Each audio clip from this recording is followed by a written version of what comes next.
ખત્રીવાડા ગામ બેટમાં ફેરવાઈ ગયું છે। ગામમાં પાણી ઘૂસતા રસ્તાઓ નદીમાં ફેરવાઈ ગયા તો ગામની અવરજવર પણ બંધ થઈ ગઈ છે। આ દ્રશ્યો આપ જોઈ રહ્યા છો। ભારે વરસાદનો કહેર જોવા મળી રહ્યો છે, જેના કારણે ગામ જાણે બેટમાં ફેરવાઈ ગયું હોય તે પ્રકારના આ દ્રશ્યો છે। ઉનાનું ખત્રીવાડા ગામ બેટમાં ફેરવાયું છે। સાથે જ બે નદી પૂરના કારણે નદીઓમાં પૂર આવવાના કારણે ક્યાંક જે પાણી છે તે ગામમાં ઘૂસી આવ્યા છે। આ એક્સક્લુઝિવ દ્રશ્યો આપની ટીવી સ્ક્રીન પર આપ જોઈ રહ્યા છો। ઉનાનું ખત્રીવાડા ગામ બેટમાં ફેરવાયું। જાણકારી સાથે સંવાદદાતા દિનેશ સોલંકી જોડાઈ ગયા છે। દિનેશ, જે પ્રકારે વાત કરીએ કે ગીર સોમનાથમાં જે વરસાદ પડ્યો છે, પરંતુ આ જે ગામ છે બેટમાં ફેરવાઈ ગયું હોય તે પ્રકારના દ્રશ્યો છે, કેવી સ્થિતિ છે અત્યારે? જી બિલકુલ, ખાસ કરીને આજે વહેલી સવારથી જ મેઘરાજા છે તે તેમને તાંડવ મચાવવાનું ચાલુ કર્યું છે। જે પ્રકારે કહી શકાય કે ચોમાસાએ ભલે વિદાય લઈ લીધી છે, પરંતુ ગીર સોમનાથ જિલ્લાની અંદર મેઘરાજા છે તે કહેર વતાવવાનું મન બનાવીને બેઠા હોય તે પ્રકારના દ્રશ્યો છે તે સામે આવી રહ્યા છે। અને તેમને કારણે ગીરની હવે મોટાભાગની નદીઓ છે તે પણ બે કાંઠે વહેવા લાગી છે। અને આ નદીઓ બે કાંઠે વહેવાને કારણે જ ઉના તાલુકાના ખત્રીવાડા, સાણાવાકિયા સહિતના જે કેટલાક ગામો છે કે જ્યાં હાલ ગામ છે તે બેટમાં ફેરવાયા છે। ગામના તમામ અવરજવરના જે રોડ રસ્તાઓ છે તે બંધ થયા છે અને તેમને કારણે ગામ લોકો છે તે સૌથી મોટી મુશ્કેલીમાં મુકાયા છે।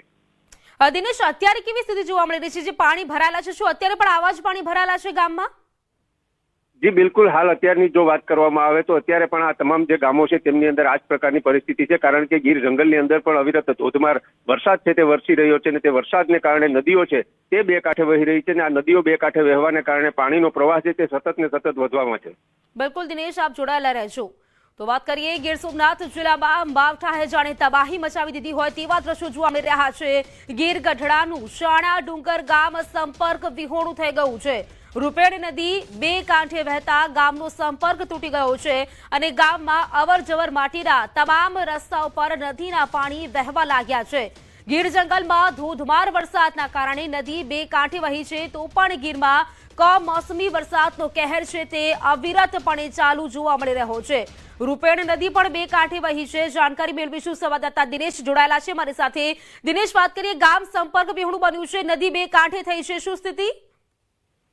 જી બિલકુલ, ગીરગઢડાનું સાણાવાકિયા ગામ છે કે જે સાણાવાકિયા ગામ આમ તો ગીર સોમનાથ જિલ્લાના બોર્ડરનું છેલ્લું ગામ ગણવામાં આવે છે અને તે ગામ છે તે ગીર જંગલને અડીને આવેલું છે અને એટલા માટે ગીર જંગલમાં જે ધોધમાર વરસાદ પડી રહ્યો છે અને તેમને કારણે જ ત્યાંથી રૂપેણ નદી છે તે પસાર થઈ રહી છે અને તે રૂપેણ નદી બે કાંઠે વહેવાને કારણે ગામની અંદર જે બે વોકળાઓ આવેલા હતા તે વોકળાઓના માધ્યમથી ગામમાં પાણી છે તે અંદર ઘૂસવા લાગ્યા છે અને તેમને કારણે ગામ છે તે હાલ સંપર્ક વિહોણું બન્યું છે। ગામની અંદર અવરજવર માટેના તમામ રોડ રસ્તાઓ છે તે પણ બંધ છે, તો કેટલાક નિશાણવાળા જે ઘરો છે તેમની અંદર ઘરોમાં પણ પાણી ભરાવાની સમસ્યા છે તે ઊભી થઈ રહી છે। દિનેશ, જે પ્રકારે વરસાદ વરસ્યો છે, નદી બે કાંઠે વહી રહી છે, જે પ્રકારે કમોસમી અવિરત આવી રીતે વરસાદ ચાલુ રહ્યો તો પછી ગામની સ્થિતિ કેવી થશે? કારણ કે અત્યારે જ ગામ સંપર્ક વિહોણું થઈ ગયું છે।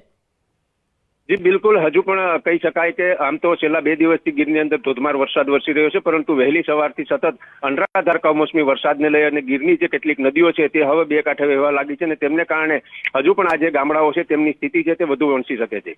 બિલકુલ, આભાર આપનું જાણકારી આપવા માટે। તો ગીર સોમનાથમાં કમોસમી વરસાદનો કહેર અષાઢ મહિનાની યાદ અપાવી દેતો થયો છે। આ વરસાદ સતત માવઠું અને ખેતરો બેટમાં ફેરવાઈ ગયા। સતત વરસાદથી જ્યાં જુઓ ત્યાં પાણી જ પાણી જોવા મળી રહ્યું છે। ખેતરોમાં મગફળી તરતી જોવા મળી છે। ન્યૂઝ 18ના રિપોર્ટરે જમીનની હકીકત જાણી ખેતરો બેટમાં ફેરવાઈ ગયા છે। ખેડૂતોની હાલત દયનીય થઈ ગઈ છે। મહામૂલો પાક, પશુઓનો ઘાસચારો પણ નષ્ટ થઈ ગયો છે। ખેડૂતોના ખેતરો જાણે દરિયાઈ ખાડી બની ગયા હોય તે પ્રકારના દ્રશ્યો જોવા મળી રહ્યા છે। ન્યૂઝ 18ના રિપોર્ટરનું ગ્રાઉન્ડ ઝીરો રિપોર્ટિંગ। તો મહામૂલો પાક પાણીમાં બરબાદ થઈ ગયો હોય તેવું જોવા મળી રહ્યું છે। ખેતરો જાણે બેટમાં ફેરવાઈ ગયા છે, ખેતરો નદીમાં તબદીલ થઈ ગયા હોય તે પ્રકારના આ દ્રશ્યો છે। હાલ જે